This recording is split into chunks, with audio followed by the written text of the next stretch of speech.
Initiation and renewal. That's what Lent is all about. Initiation into the church, or a renewal of what church means or should mean for all of us who already have been initiated through the sacraments of baptism, confirmation, and Eucharist. And each Sunday of Lent, we are presented with various teachings of the faith, which are meant to assist us in either preparing for baptism on the Easter Vigil, or for our renewal of baptismal promises for those of us who are already baptized. And the story of the woman at the well can do this. This story of a conversation Jesus has with a woman about water can refresh our own memory about God and our relationship to Him through the waters of baptism. This requires us not to see the story as one of history involving a woman 2,000 years ago. We need to see that all of us are that Samaritan woman. Not that we've been married 5 times, simply an incidental part of the story, but rather we are individuals who meet the Lord. In the story, it is Jesus who speaks first. "Woman, give me some water."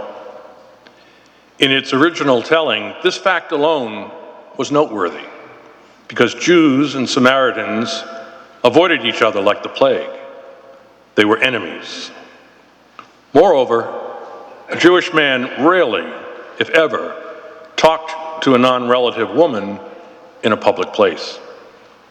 Jesus, however, takes the initiative because of who He is, a God who loves.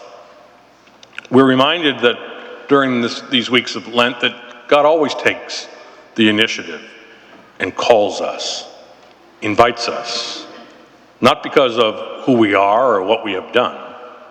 He calls us because of who He is, a God who loves. The living water that we are given in God's life is God's life itself, symbolized in the waters of baptism. Each of us, given the Spirit of God, and in a sense become tabernacles of the Spirit. To be sure, we are sinners at the very same time. That's why Lent is a time to be aware of the contradictions we sometimes become, being temples of the Spirit, yet possessing the living water, but also people who sometimes house evil in our lives. Lent is a special time to confront that evil, perhaps confess our sins, and renew our commitment to the Lord at Easter time. The final thing that the woman at the well did was to share her joy with others. She told her neighbors about the Lord. They, in turn, came to believe. When I talk to people who have fallen away from regular church practice, I sometimes hear them complain that they stopped going to church because they thought those who went to church were hypocrites. They saw them in a church on a Saturday or a Sunday and then saw them living lives that were anything but religious on the other days of the week.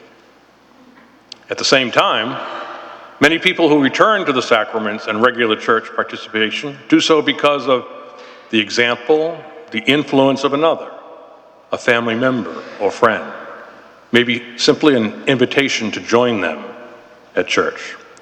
For good or ill, we either help or hinder the spiritual journey others are taking. 3 of the 6 Sundays of Lent are over.